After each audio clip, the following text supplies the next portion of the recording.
Last time కూడా నా ఇంటర్వ్యూలో చెప్పారండి. అంటే గెలిపోవటంతో సంబంధం లేకుండా మీరు రాజకీయ రంగంలో ఉంటారు. కొంత మీరు అనుకున్న మార్పులు తేవడానికి కృషి చేస్తారని కూడా అన్నారు. రకరకాల రాజకీయ పార్టీలతో మాట్లాడి ఒక వేదిక అనేది ఏర్పాటు చేసి వర్గ వైషమ్యాలు అనేవి లేకుండా చేయడానికి కొంత ట్రై చేస్తారని కూడా అన్నారండి. సో ఆ ఆలోచన దిశగా ఏమైనా ఆచరణ ఏమైనా సాగుతుందా అండి?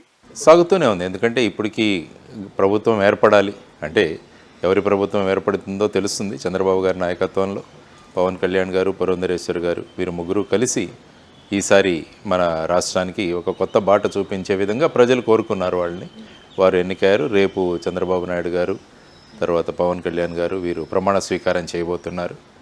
గవర్నమెంట్ యాక్చువల్గా ఒక నిశ్చిత రూపంలో రేపటి నుంచి అడుగులు వేయడం మొదలవుతుంది. సో ఆ సందర్భంగా అనేక లైక్ మైండెడ్ వాళ్ళతో కూడా మాట్లాడుతున్నాం. అంటే రాష్ట్రాన్ని ఏ విధంగా మనం ముందుకు తీసుకువెళ్ళాలి, ఎందుకంటే విశేషమైన అనుభవం ఉన్నవారు వాళ్ళు. అయినా కూడా ప్రజల్లో ఉంటాము, ప్రజల యొక్క అభిప్రాయాలు ఇవన్నీ కూడా తెలిసి ఉంటాయి. కాబట్టి మనకంటూ ఉన్న కొన్ని విషయాలు వాళ్ళకు తెలియజేసే ప్రయత్నం ఖచ్చితంగా చేద్దాం. ఎందుకంటే వారు ఏ విధంగా ముందుకు రాష్ట్రాన్ని తీసుకువెళ్ళాలన్నది రేపు వారి ప్రసంగంలో కానీ, రేపు వారు తీసుకురాబోయే ప్రణాళికలు కానీ ఇవన్నీ కూడా తెలుస్తుంటుంది. కాబట్టి పబ్లిక్లో ఒక చర్చ జరగాలి అని కోరుకుంటాం. ఆ తర్వాత ఒక షాడో క్యాబినెట్ అన్నది కూడా ఒక ఆలోచన చేశాం. అంటే ఏ విధంగా ప్రభుత్వంలో క్యాబినెట్ ఉంటుందో ప్రజల్లో కూడా ఒక క్యాబినెట్ ఉండాలి. సపోజ్ ఒక బిల్లు ఏదైనా ప్రవేశపెట్టబోతే ఆ బిల్లుకు ఏ విధంగా ఉండాలని ప్రజల నుంచి కూడా కొన్ని అభిప్రాయాలు అక్కడికి పంపించే అవకాశం ఉంది. ఎందుకంటే ఈ విధానాలు మీరు చూసుకుంటే ఇంగ్లాండ్లో కానీ, సింగపూర్లో కానీ ఇటువంటి విధానాలు ఉన్నాయి. అంటే ప్రజల యొక్క భాగస్వామ్యం ఏ విధంగా ఉండాలి. ఫర్ ఎగ్జాంపుల్ ఇప్పుడు ల్యాండ్ టైటిలింగ్ యాక్ట్ ఉంది, గత ప్రభుత్వం చెప్పింది. ఆ ల్యాండ్ టైటిలింగ్ యాక్ట్ వల్ల ప్రచారంలో కూడా ల్యాండ్ టైటిలింగ్ యాక్ట్ వల్ల ఏమేమి జరగబోతున్నాయన్నది ప్రజల్లో చర్చించారు. సో ఆ విధంగా సపోజ్ ప్రభుత్వం రేపు ల్యాండ్ టైటిలింగ్ యాక్ట్ తీసుకురాబోతుంటే ప్రజలు ఎటువంటి ల్యాండ్ టైటిలింగ్ యాక్ట్ కోరుకుంటున్నారన్నది కూడా మనం సబ్మిట్ చేయవచ్చు. ఆ తర్వాత చూసిన తర్వాత ప్రభుత్వం నిర్ణయాలు తీసుకోవచ్చు. కాబట్టి ఈ విధంగా చేయాలన్న ఒక సంకల్పన ఉంది. దాని గురించి కూడా కొద్దిగా దానికి రూపకల్పన చేస్తున్నాం. చూద్దాం రాబోయే కాలంలో ఇది ఏ విధంగా షేప్ అవుతుంది. ఎందుకంటే మన ప్రజల్లో అనేక మంది ఎక్స్పర్ట్స్ ఉన్నారు. ఫర్ ఎగ్జాంపుల్ ఇరిగేషన్ రంగంలో తీసుకుంటే నీటిపారుదల శాఖలో పనిచేసిన వాళ్ళు చాలామంది ఇంజనీర్స్ ఉన్నారు. తర్వాత వాళ్ళకున్న అనుభవం ఉంది. కానీ రిటైర్మెంట్ అయిన తర్వాత వారికి ఉన్న ఆలోచనలు ప్రభుత్వంతో పంచుకోవాలంటే అది ఎలా చేయాలన్నది ఒక సమస్య. కాబట్టి ఇటువంటి ప్లాట్ఫామ్ ఏదైనా మనం ఇవ్వగలిగితే అందులో వాళ్ళు ఫర్ ఎగ్జాంపుల్ డయాఫ్రమ్ వాల్ ఉంది. ఇప్పుడు డయాఫ్రమ్ వాల్ని ఏ విధంగా రిపేర్ చేయాలన్నది ఒక పెద్ద ప్రశ్న మన దగ్గర ఉన్నది. తర్వాత పోలవరం ఇష్యూని ఏ విధంగా ముందుకు తీసుకెళ్ళాలి. ఇందులో ముఖ్యంగా రిలీఫ్ అండ్ రీహాబిలిటేషన్ ప్యాకేజ్ గురించి కేంద్రము రాష్ట్రం మధ్య ఎవరు ఈ డబ్బులు కట్టాలన్న దాని మీద ఈ సంభ్రమం ఉంది. సో ఆ విధమైన విషయాలు. సో ఇటువంటి అనుభవజ్ఞులందరినీ కూడా కొద్దిగా మాట్లాడి వారి వర్గాలుగా విభజించి ఏదైనా ఒక విషయం టేకప్ చేయబోతుంటే ప్రజలు ఏమనుకుంటున్నారు, వీళ్ళ విశేషమైన అనుభవం కలిగిన వాళ్ళు ఏ విధమైన సలహాలు ప్రజలకి ఫైనల్గా ప్రభుత్వం నిర్ణయం తీసుకుంటుంది. కానీ అందులో ఏదైనా కొన్ని విషయాలు సూచించడానికి కూడా ఇటువంటి ప్లాట్ఫామ్స్, ఇటువంటి మాధ్యమాలు ఉపయోగపడతాయన్నది ఒక చిన్న ఐడియా.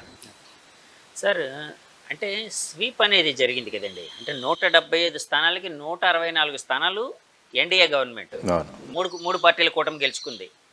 సో ఆ స్వీప్ని అంటే మామూలుగా అంటే మీరు ఒక పార్టీ అధ్యక్షుడిగా ఉన్నారు. సో మీరు కూడా పోటీ చేశారు చాలా చోట్ల. మీరు ఇక్కడ ఉత్తరంలో పోటీ చేయడంతో పాటు రకరకాల మీ అభ్యర్థులు కూడా కొన్ని చోట్ల పోటీ చేశారు. సో మీ గెలుపు మీద మీకు కూడా అంతే విశ్వాసం ఉండేది. ఆ రోజు కూడా అన్నారు ప్రతి నాయకుడికి తన గెలుపు మీద ఒక విశ్వాసం అనేది ఉంటుందని. సరే అంటే ఫలితం అనేది పక్కన పెడితే యాక్చువల్గా ఇలాంటి స్వీప్ అనేది వచ్చే అవకాశం ఉందని ఆ రోజుల్లో ఏమైనా గ్రహించారా సార్? అంటే మీకు ఏమైనా అనిపించిందా ఇండికేషన్స్ అలాంటివి? అంటే ఏమవుతుందంటే ప్రజలు అనుకోవడం అంటే రెండు పార్టీలు కూడా విస్తృతంగా వాళ్ళ ఆలోచనలు తీసుకెళ్లారు. ఆ తర్వాత మీకు చూసుకుంటే ఈవెన్ సర్వే సంస్థలు కూడా ఎగ్జిట్ పోల్స్ అప్పుడు కూడా వారు కూడా 1-2 సంస్థలు తప్ప మిగతా వాళ్ళందరూ కూడా ఈ గత ప్రభుత్వమే వస్తుందని, వీరికి రాదని ఈ విధంగా రకరకాల ఇది ఇచ్చారు. కానీ ఏమైందంటే ఈసారి బేసిక్గా సైలెంట్ ఓటింగ్ చాలా జరిగింది. ప్రజలు కూడా వాళ్ళు వేసిన ఓటు ఎవరికి వేసామన్నది కూడా తెలియజేయలేదు. ఆ విధంగా జరిగింది. అందుకనే లేకుంటే మామూలుగా ఎగ్జిట్ పోల్స్ అన్నవి దగ్గరగా వస్తుంటాయి. కానీ కొన్ని ఎగ్జిట్ పోల్స్ యాక్చువల్గా ఇప్పుడు వచ్చిన ఫలితాన్ని, కొన్ని ఎగ్జిట్ పోల్స్ టోటల్గా ఆపోజిట్గా ఫలితాలు కూడా ఇచ్చున్నారు. కానీ ఈసారి జరిగిన విషయం ఏంటంటే ప్రజలు పెద్ద సంఖ్యలో ఓటు చేశారు. సాధారణంగా ఏంటంటే సెఫాలజీలో ఎప్పుడైతే ఓటింగ్ పర్సంటేజ్ చాలా ఎక్కువ అవుతుందో జనరల్గా అది మార్పు దిశగా ఓటింగ్ పడినట్టుగా మనం ఆలోచించుకోవాలని అంటారు జనరల్గా. థంబ్ రూల్ లాంటిదండి. ఇప్పుడు అదే సెంట్రల్లో తీసుకుంటే పెద్దగా ఎక్కువ ఓటింగ్ జరగల. చాలా చోట్ల చూసుకుంటే ఇంతకుముందు కన్నా 1% అలా పెరిగింది, కానీ దానివల్ల ఏంటంటే మళ్ళీ ఇదే ప్రభుత్వం వచ్చింది. ఓకే. ఇప్పుడు మరి ఫర్ ఎగ్జాంపుల్ హైదరాబాద్ తీసుకున్నా కూడా హైదరాబాద్లో 46% మాత్రమే, తెలంగాణ తీసుకుంటే 46% హైదరాబాద్లో ఓటింగ్ జరిగింది. అదే గ్రామీణ ప్రాంతాలు తీసుకుంటే 82, 83 జరిగింది. కానీ హైదరాబాద్లో ఇంతకుముందున్న బీఆర్ఎస్ క్యాండిడేట్లే గెలుపొందారు. అదే గ్రామీణ ప్రాంతాల్లో ఎక్కడైతే ఓటింగ్ ఎక్కువగా జరిగిందో అక్కడ కాంగ్రెస్ విజయం చెందారు. అంటే ఏమవుతుందంటే జనరల్గా ఎక్కువ పోలింగ్ అన్నది మార్పును సూచిస్తుంది అన్నది, కానీ అది ఎంత మార్పు అన్నది అది కనిపెట్టడం చాలా కష్టం. సో ఆ విధంగా స్వీప్ జరుగుతుందని పెద్దగా ఎవరు అనుకోలేదు, కానీ మరీ ఇంత స్వీప్ ఉంటుందా అని. ఎందుకంటే గతంలో జరిగిన స్వీప్ 151 జరిగినప్పుడే ఇది చాలా జరిగిందని అనుకున్నాం, కానీ ఈసారి దానికన్నా 164 వరకు వచ్చింది. సో ఆ విధమైన పరిస్థితి. సో అంటే ప్రజలందరూ కూడా పెద్ద పెట్టున మార్పు కోరుకున్నారన్న దానికి ఇదొక సంకేతం. సార్ ఇప్పుడు ఇందాక మీరు అన్నారు సైలెంట్ ఓటింగ్ చాలా జరిగింది, ప్రజలు అనేవాళ్ళు బయటపడకుండా అక్కడికి వెళ్ళిన తర్వాతే ఓటు వేశారు అన్నట్టు. సో ఈ మార్పుకి కారణాలు ఏంటి సార్? అంటే మీరు మామూలుగా విశ్లేషిస్తూ ఉంటారు కదండి. సో మీకేమనిపించాయి సార్?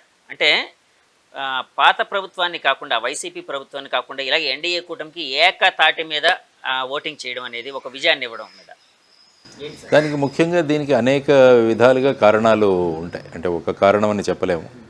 మొదటి ఏంటంటే ఈ ప్రభుత్వం వైఎస్ఆర్సీపీ ప్రభుత్వం రాగానే మొదట చేసిన చర్య ప్రజావేదికను కూల్చడం, దాంతో మొదలైంది. ఆ తర్వాత వచ్చేసి సంక్షేమానికే మేము పెద్దపీట వేస్తామన్నది ఒక కాన్సెప్ట్. ఎప్పుడైనా ఒక ప్రాంతం అభివృద్ధి చెందాలంటే సంక్షేమము అభివృద్ధి రెండు కలిసి వెళ్ళాలి. అభివృద్ధి బాగా జరిగి అందులో కొంత భాగం సంక్షేమం చేయాలనేది మామూలుగా అనుకుంటాం. సో కానీ ఇప్పుడు ఏమైపోయిందంటే మేము ఏం చేసినా సంక్షేమం చేస్తున్నాం కాబట్టి ఈ ఓట్లన్నీ మాకే వస్తాయన్న ధీమాతో వాళ్ళు వెళ్ళడం జరిగింది. కాబట్టి ప్రజలు ఏం కోరుకున్నారంటే ఒక సంక్షేమం చేస్తే సరిపోదు, దాంతోపాటు అభివృద్ధి జరగాలన్నది రెండో పాయింట్. మూడవది ఎంప్లాయ్మెంట్. ఎప్పుడైనా ప్రస్తుతం ఉన్న పరిస్థితులలో భారతదేశంలో ఉన్న యువతరం ఇంకెక్కడా లేదు, ఆంధ్రప్రదేశ్లో కూడా అదే పరిస్థితి. కానీ యువతరం ఇంత చదువుకుంటున్నారు, మరి వాళ్ళకు ఉద్యోగాలు లేవు. మరి ఉద్యోగాలు వస్తున్నాయని వాళ్ళు ప్రతి సంవత్సరం జాబ్ క్యాలెండర్ రిలీజ్ చేస్తామన్నారు, కానీ జాబ్ క్యాలెండర్ రిలీజ్ అవ్వలేదు. ఎంతోమంది యువతరం ఉపాధి కోసం ఎదురు చూస్తున్నారు. ఆ తర్వాత ఇంకా ఎలక్షన్లు వస్తున్నాయంటే ఆ ముందుగా డిఎస్సి, తర్వాత గ్రూప్ 1, గ్రూప్ 2 ఇవన్నీ పెట్టడం, ఆ తర్వాత ముందు పెట్టిన కానిస్టేబుల్స్ రిజల్ట్స్ కూడా డిక్లేర్ చేయకపోవడం. సో ఇవన్నీ కూడా ఒక కారణమైంది. అందుకని ఈసారి చూస్తే యువతరం చాలా పెద్ద పెట్టున ఓటింగ్ వేయడం జరిగింది. పోలింగ్కు చాలామంది యువతరం బయట నుంచి ఉన్నవాళ్ళు కూడా వచ్చి ఇక్కడ ఓట్లు వేయడం జరిగింది. సో అదొక కారణం. ఆ తర్వాత ముఖ్యంగా తీసుకుంటే ఎమ్మెల్యేల ప్రవర్తన, భావజాలం, పదజాలం ఇవన్నీ కూడా ఒక రకమైన ఏహ్యభావాన్ని క్రియేట్ చేసి, అంటే ముఖ్యంగా అసెంబ్లీలో మాట్లాడిన సందర్భాలు, ఎందుకంటే ప్రతిపక్ష నాయకుల గురించి తర్వాత వారి కుటుంబాల గురించి కూడా చాలా తక్కువ స్థాయికి వెళ్ళిపోయి మాట్లాడడం కూడా జరిగింది. ఒక సభ్య సమాజం ఎప్పుడూ కూడా ఇటువంటి మాటలను అంగీకరించింది.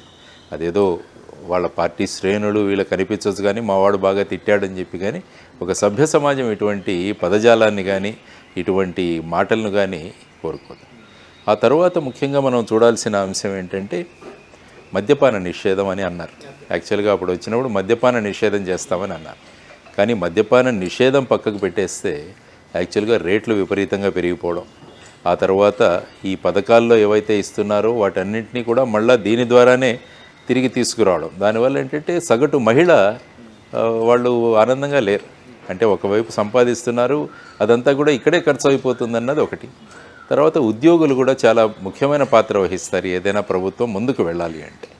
కానీ ముఖ్యంగా ఏంటంటే జగన్మోహన్ రెడ్డి గారు ప్రచారం చేస్తున్నప్పుడు ఆయన ఏమన్నా అంటే ఓల్డ్ పెన్షన్ స్కీమ్ తీసుకొస్తామని చెప్పారు. ఓపీఎస్ ఇప్పుడున్నది కాంట్రిబ్యూటరీ పెన్షన్స్కి, కానీ ఓపీఎస్ తీసుకొస్తామని చెప్పి అదంతా ఒక వారంలో చేసేద్దామని ఆయన అన్నారు. కానీ ఈ 5 సంవత్సరాల్లో ఎన్నో చర్చలు జరిగాయి, ఎన్నో ప్రదర్శనలు జరిగాయి, కానీ ఫైనల్గా అది రాలేదు. కాబట్టి వీళ్ళలో కూడా ఉద్యోగస్తుల్లో కూడా ఒక రకమైన భావన, కాబట్టి మాకు ఇచ్చింది ఇవ్వలేదు అని. తర్వాత ముఖ్యంగా అంగన్వాడీ సేవికలు, తర్వాత ఆశా వర్కర్లు వీళ్ళందరూ కూడా రోడ్ల మీద దిగాల్సి వచ్చింది, వాళ్ళ పట్ల ప్రవర్తించిన తీరు. సో ఇవన్నీ కూడా అన్నీ కలుపుకుంటే మీకు ఫైనల్గా ఏమైందంటే ఈ విధమైన ప్రభావం అది చూపించింది అన్నమాట.